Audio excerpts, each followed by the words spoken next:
quite win them all. No. Not to say it was a bad SmackDown. It was a little messy. They probably could have held off on a few things a little longer. 205 Live could have been better. But welcome to Tuesday Night Live. Yeah. Where we talk about SmackDown Live and 205 Live. Everything is live on Tuesdays. Like me. You're live on Tuesdays? You are alive on Tuesdays. It is Tuesday and you are alive. So yeah, technically I'm kind of live on Tuesdays. Well, actually it's Wednesday or past Wednesday for you guys, but it's Tuesday for us. Yeah. Yeah. So, SmackDown. We opened up with Shane and Daniel Bryan kind of reviewing the inconclusive conclusion to the... this is the part of SmackDown I don't want to talk about. The Battle Royal last week. The part of this week's SmackDown I don't want to talk about was last week. The part of last week where we're supposed to believe that AJ Styles and Luke Harper hit the ground at the same time. Or even in the vicinity of the same time. Like, this camera angle they showed was even worse than the one they showed last week. Because you clearly see AJ completely disappear before Luke Harper is off of the apron. Yep.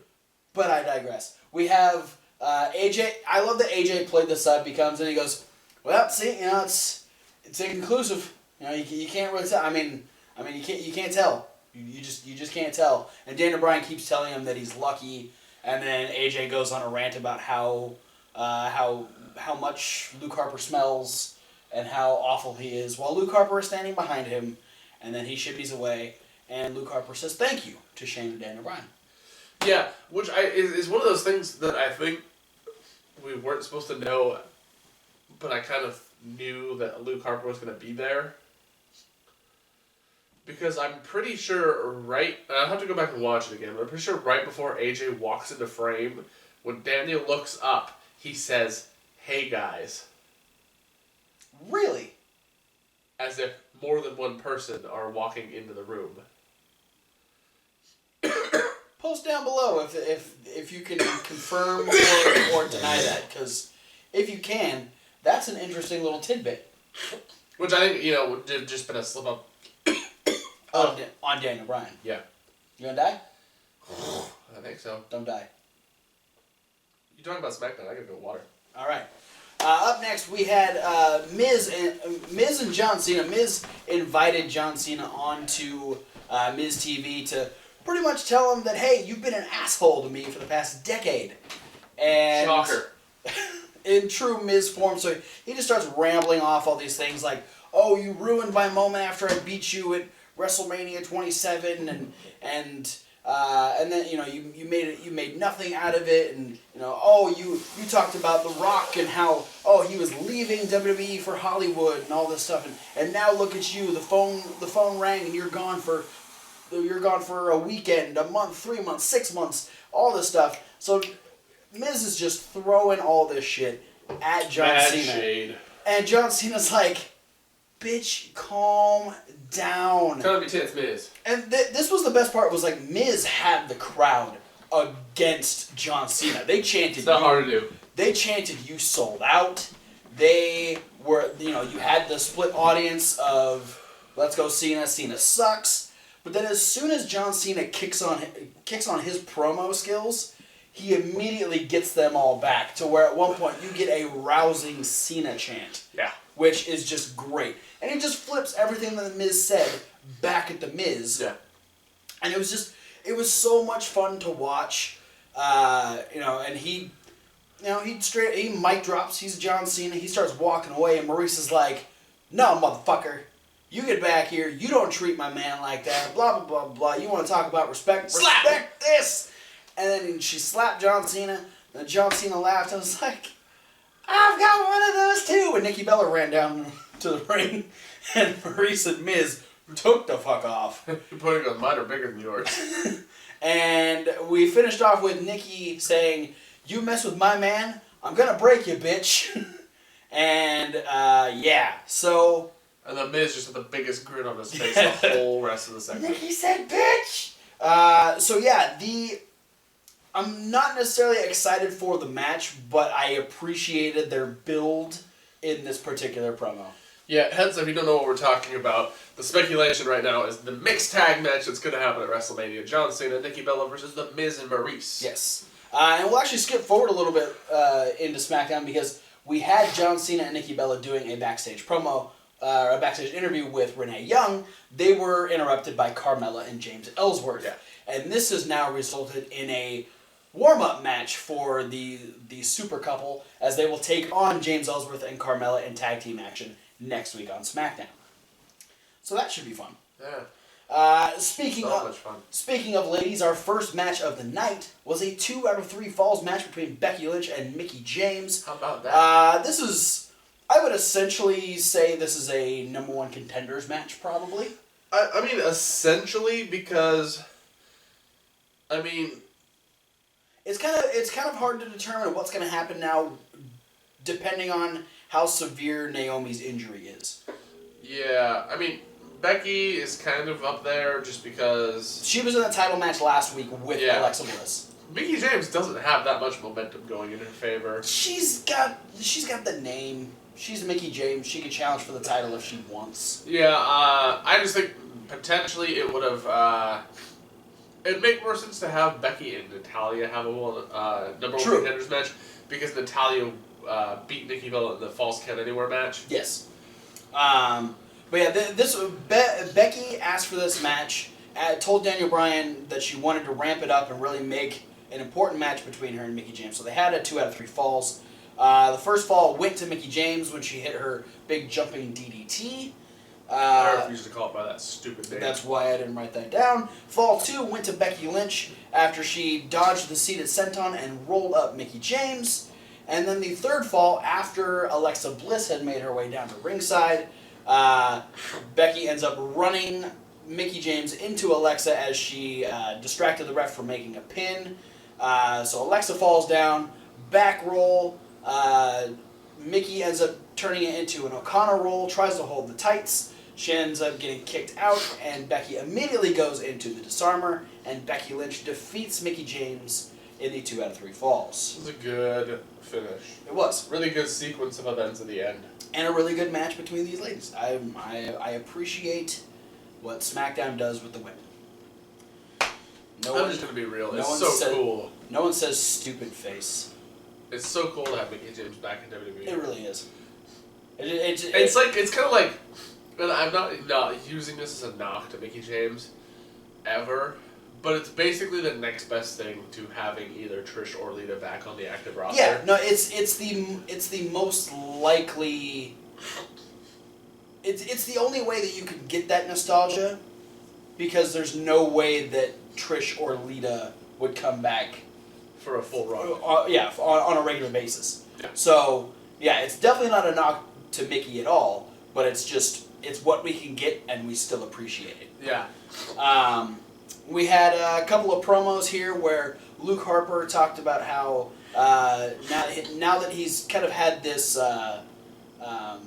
this break away from Bray Wyatt, he realizes what real evil is, and that he's not afraid of Bray Wyatt, but at WrestleMania, Bray Wyatt will be afraid of Luke Harper. Oh.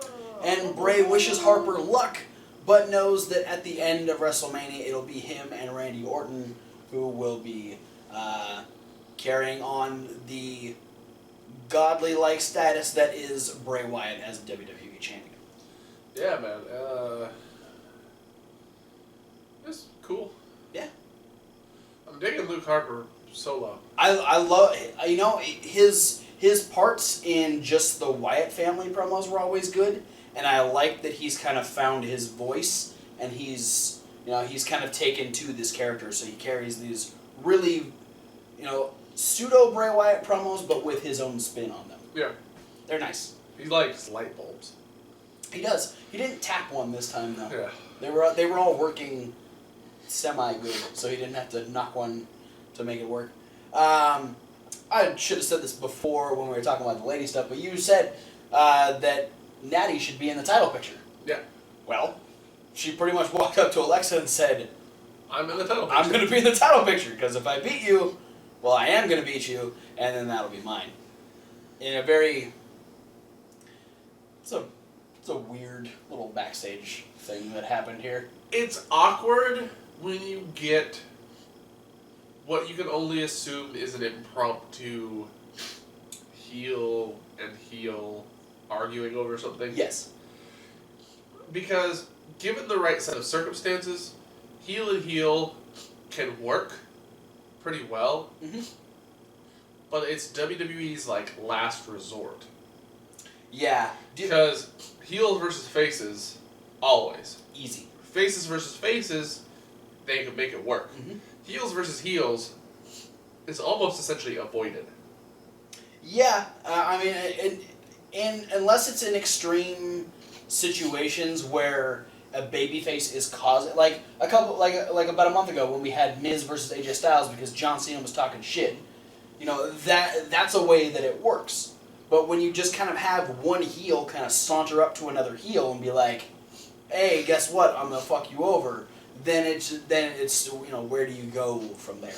We can just assume this is kind of what was supposed to maybe potentially be the actual fallout if Naomi were still the champion. Yes. Potentially Natalya would be the next person in line. Makes sense. Absolutely. But speaking of number one contenders, we do have AJ Styles versus Luke Harper to determine who will face Bray Wyatt in the main event of WrestleMania. And boy, they kicked some ass. Yeah. This was such a good match. This was an overall just great match for Luke Harper, as if he hasn't been having these fantastic matches to really build himself up. Yeah. The crowd support behind him is awesome and was probably at an all-time high, especially going against someone like AJ Styles. Mm-hmm. The crowd reaction for Harper was very strong, and the in-ring work was just amazing. Yeah, it was great. I mean, they went against each other like guys who have wrestled each other like 100 times. Yeah. Like, they had good counters. They had ridiculously good chemistry. Mm-hmm. Great timing. They had a very indie vibe. A little bit. It was a little bit more fast paced than WWE style. Yeah, and a lot of, like a lot of high impact and a lot of false finish. Yes. Going into it. And Luke Harper with a good string of just really aggressive moves on AJ Styles. Like AJ was on the defense a lot in this. Yeah. He was trying to combat a guy who could do pretty much anything. Yeah, and that's the kind of the story they told, because like they had that spot in the beginning where like AJ got Luke into a headlock and Luke just kind of stood up and AJ was hanging off of him. Yeah. You know, and then after that Luke did the tope to the outside, you know, threw AJ around, power bombed him. Luke Harper is essentially a slightly bigger Cesaro. And I mean, let's be real. This match screams Luke Harper deserves to be in that WrestleMania Triple Threat main event. Indeed. And we had one finish essentially where AJ hit the phenomenal forearm right near the ropes, but the referee failed to see Luke Harper get his foot up on the ropes. Counted 3. So we were already congratulating AJ Styles, the guy who was... I wasn't. No. Everybody, there's people there were.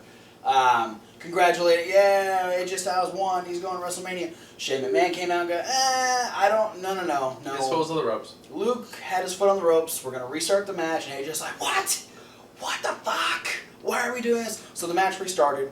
Then AJ ends up getting chucked out of the ring. I don't even remember what Luke did to get him out of the ring. I think he just hurled him out. He hit him with something or whatever. He goes something because Styles tried to go for the Styles Clash and Harper just got out of it. Oh yeah. Might have been just like a backdrop, and so he rolled to the outside.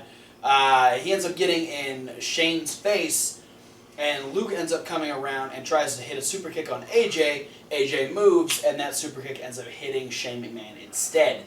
Then AJ ends up sending Harper into the stairs / LED board ring post, tosses Luke Harper back in the ring, hits a springboard 450, and AJ Styles is still going to the main event of WrestleMania. Yeah. Disappointed with the result. Yes. I am, for sure. But I'm more disappointed about the way they went about it. And not even like the part of the match where I assume I would have been disappointed, which was like the whole goofy restart angle. Mm-hmm. Because that was just a motivator to get Shane out there. Yes. That was just used as a vessel to have Shane McMahon at ringside. Yeah. My biggest qualm is, and let's not make any mistakes here, we do know Luke Harper is going for almost like a full-fledged babyface turn. Yes.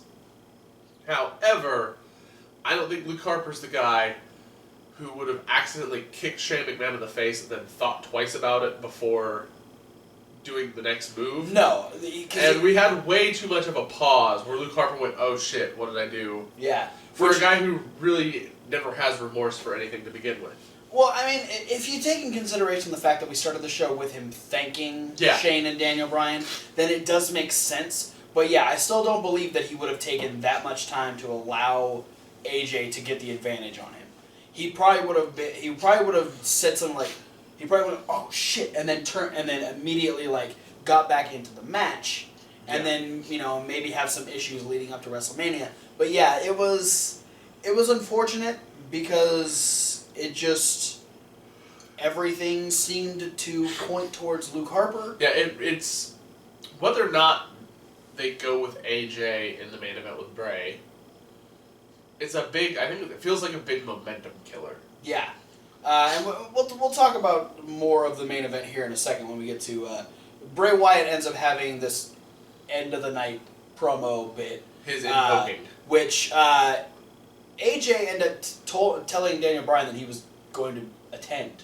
He was going to be there for that. He didn't attend it, though. He wasn't there.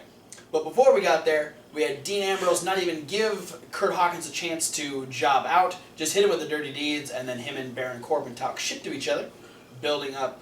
This is a very promo-heavy SmackDown. Yeah. SmackDown can get away with it right now because they're building all that time towards WrestleMania, so they're getting a good build here, have some matches throughout. We'll probably get like every couple of weeks we'll have promo heavy just to build story. And then Dolph Ziggler and Apollo Crews had a chairs match. I almost, for the last 2 weeks, I've almost just claimed that this was going to happen. I didn't care. No, I didn't care. And I was confused why it was after the number one contenders match. The number one contenders match was in the middle of the show. Yeah, because the main event was Bray Wyatt promoing.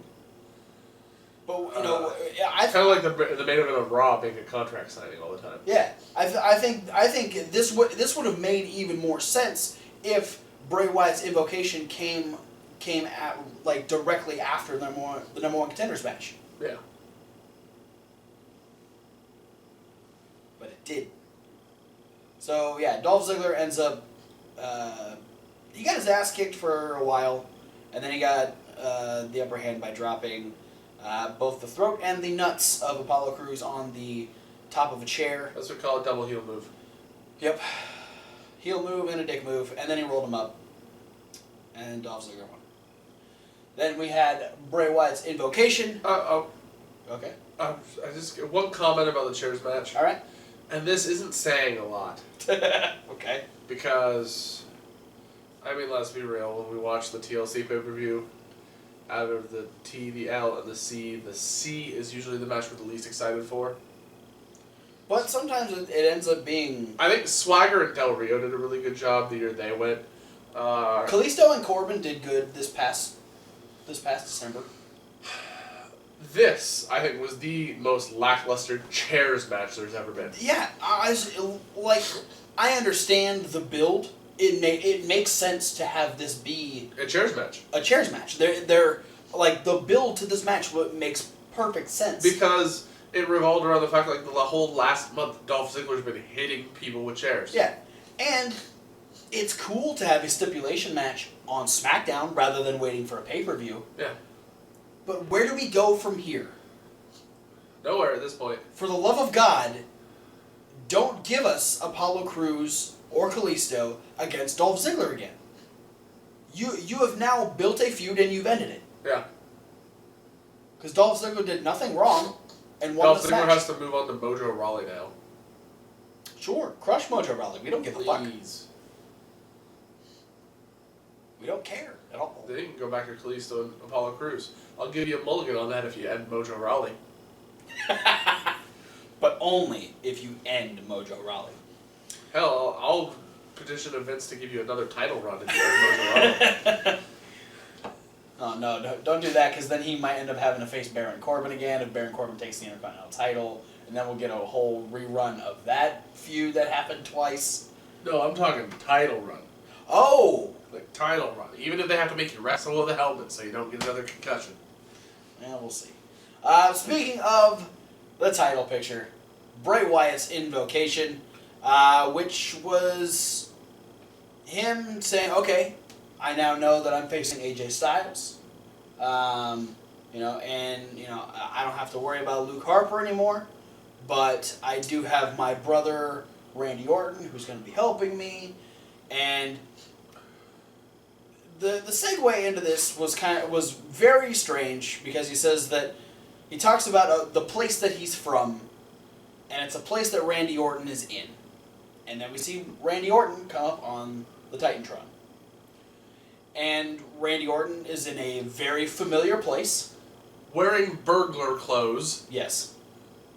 Awkward seeing Randy Orton wear a black long sleeve, like, skin-hugging shirt. Yeah, it was like he was wearing like a ninja outfit. He was wearing Under Armour, but he did look like a really tall, very conspicuous ninja. Like, all he was missing was the mask. Yeah. Then like, if he would have had a ski mask, he would have been full on burglar. But then we wouldn't have known it was Randy Orton. Oh, no. The promo wouldn't have given it away. So yeah, I would have thought it was Jared Padalecki. Yeah.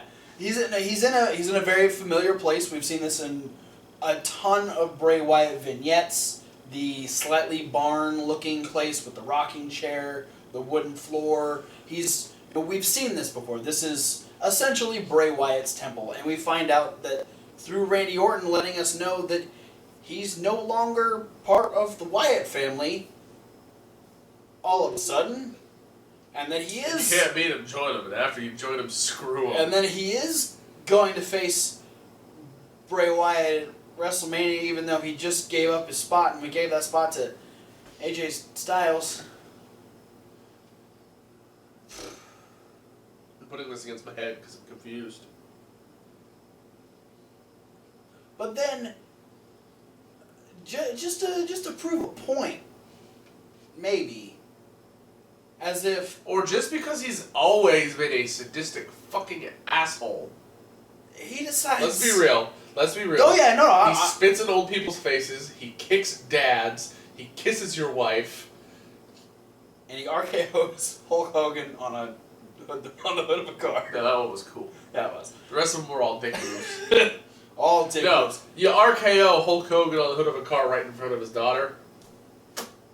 That's babyface. 101. Dukes of Hazzard flies that shit. It was awesome. So let's just add to this fucked up resume of Randy Orton by saying, hey, you've told me a secret that under this barn is where you buried Sister Abigail when she died. And now I'm going to desecrate her grave with this pickaxe. Yeah, so there's a big, almost perfectly square cutout. Yeah. In the floor that you can't make with a pickaxe. Yeah. But, let's not talk about that. There was like a billion worms. Really awkward cuts to the grave. With a billion worms. And it looked like a piece of like raw salmon. Just either that or it looked like someone took like the streamers and just like bunched a bunch of pink ones up and put them in like weird little spots. But then Randy goes, no. I'm not gonna dig her up. I'm gonna set her on fire. And then proceeds to grab not one, not two, but 3 gas cans and completely douse the entire little barn, the rocking chair, the grave, the outside of the house, the lawn, before tossing the fucking can, and then saying that I'm going to... He just blew like $100 worth of gas, by the way. You don't do that when the economy is the way it is. And then he lights a match, And then he sets on a tree. And then he sets the motherfucker on fire. Like, straight up movie style. It goes along the yard, and then just the whole thing erupts into flames. Which, honestly, I was glad, because that's sort of how it would look with a bunch of gas. I mean, it was a really cool visual. I was really glad that they didn't make it actually, like, explode. Oh, that would have been fucking awful. Because that's not what happens when you... That would have been awful. ...do a gas fire. Here's my thing. The visual was awesome. The build was great. I really liked the picture that they have of Orton standing in front of the fire. Yeah. It's just his silhouette doing the Orton pose. It's really cool. This is a great moment, and we knew that Randy Orton was going to be doing... We knew that this was going to be Randy Orton's plan. Randy Orton was going to be opposing Bray Wyatt. It makes sense. But why now?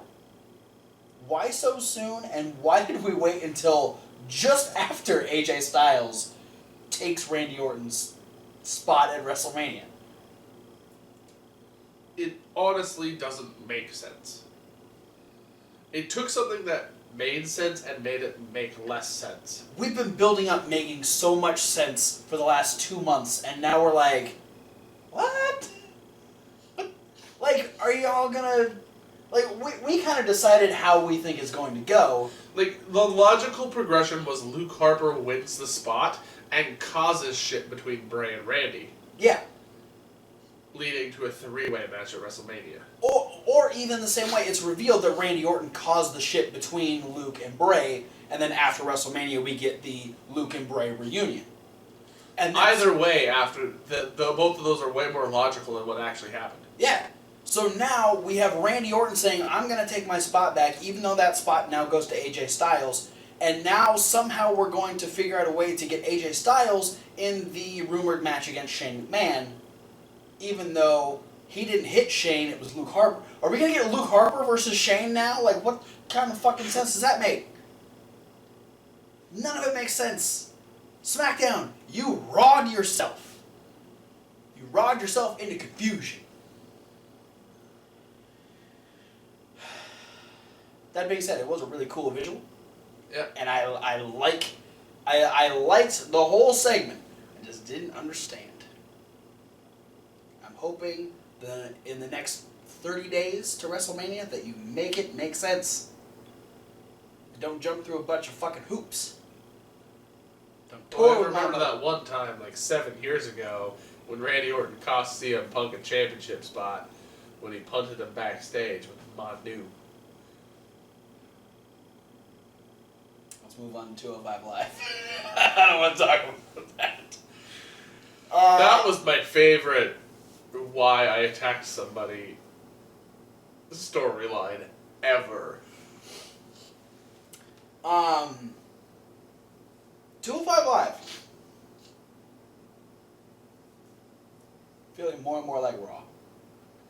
What is a Raw show? So I know.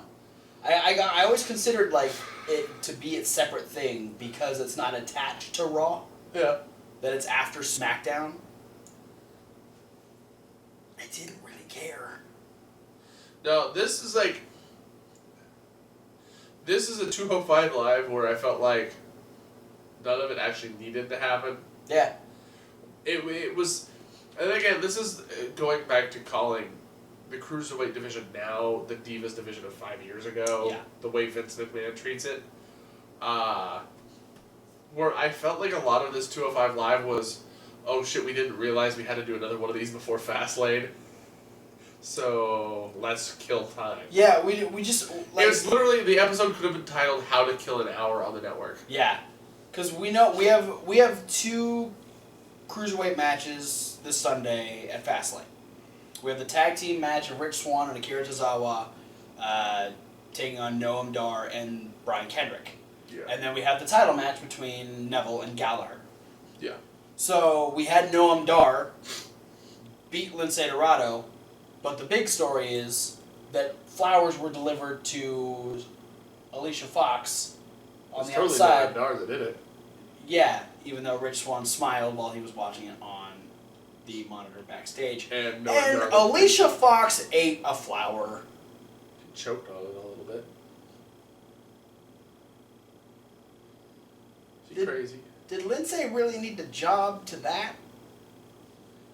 We see him lose to the Flower.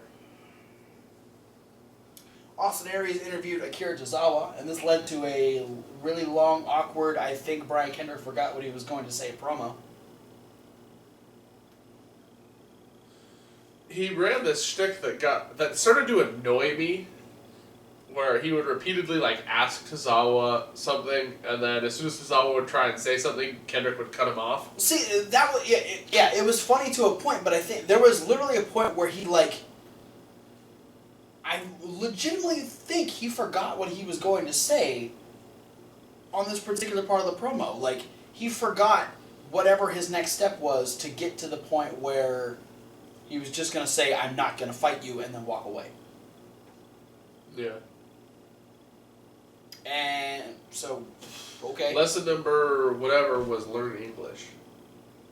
That's racist. A little bit. Not cool, Kendrick. Not cool. Not cool, Ian Kendrick. Because the Brian patch on your jacket was falling off. The BR, the Boctor. Really? Boctor Ian Kendrick. Read Dr. Agon. Read Dr. Agon. Then we had a 6-man tag team match of jobbers versus pretty much always gonna win guys. Yeah, the cruiserweight. The cruiserweight all-stars versus the heels that lose all the time. In which and Tony Nese. In which the jobbers, along with Tony Nese, we're talking about Arya Daivari and Drew Gulak, ended up winning in the most long, drawn-out end spot of a match ever.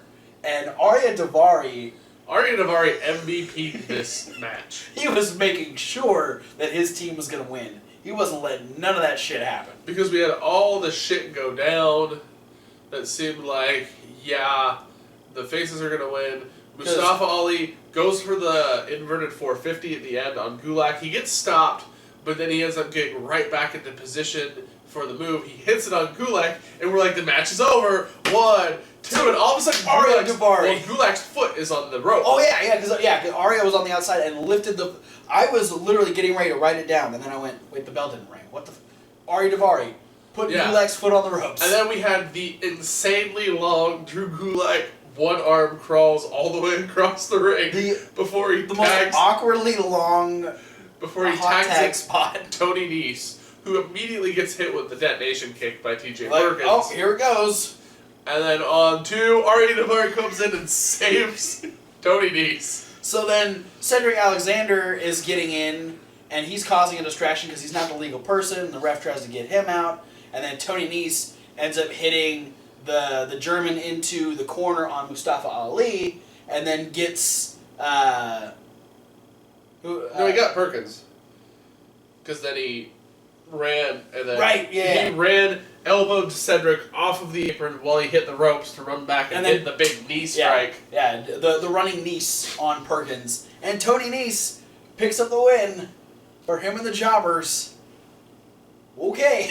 Good on you, Daivari. Yeah. First time I ever said that. Arya Daivari did something good. He didn't pick up the win for himself, but he ensured the win. He was that team's insurance policy. He just made sure they didn't pick up the loss. Yes. Gulak, what were you doing? Just get his face landed on. That's true. And then we had the Fastlane address by King Neville. So we successfully had 3 straight nights, 3 straight programs, ending with a talking segment. Uh-huh. Because WWE. NXT, you have 2 title matches. Yeah. Don't end with a contract signing. You have 2 title matches. I don't really remember anything from this other than the fact that we had Neville and Gallagher fight. Yeah. Before their match on Sunday. Again. Because they did it last week. And they did it a little bit on Raw. Yep. And that was 205 Live. Yay. That's it for Tuesday Night Live. Yay! Thanks for watching, guys. Don't forget to like, comment, subscribe. Click the links. All those buttons in their dicks. Okay, click the links. Do Hit it. us up on social media. We'll check out talk the back. podcast. We're going to check out this Send me a review. snap. Do it. You can check out this review along with indie news, raw review, and the midweek wrap-up all in podcast form every single week. Head over to Reasonable Wrestling Fans. We'll be posting more content very, very soon. You screwed up because we didn't do the thing. What thing? It's reasonable to W. Oh, like wrestling. Yeah. Good on you. Check out all the new content. We're gonna be posting some stuff, more stuff after WrestleMania. But we got a few other videos that are gonna be popping up over there prior to it. We just Holy. subjected ourselves to basically what was a science experiment by the end. We survived 16. a massive amount of sugar and carbonated drinks, Yeah. and we're living to talk about A it. 16 soda taste test. Yeah. So look forward to that coming up soon. But stay over here as well because we have some extra videos coming up this week. We're going to be having the Fastlane predictions. February top 5. February top 5, where Mr. Kevin Hawk's going to let us know who impressed him in February. No one. Oh, well, there you go. Spoiler alert. But yeah, check out those videos. Check out Ari the Davari. There, he's definitely making the list. Oh, the last day of February. So, thanks for watching, guys. We'll see you at whatever video you decide to watch next. Undertaker. Fuck things that don't make sense. I'm gonna drink out the Undertaker.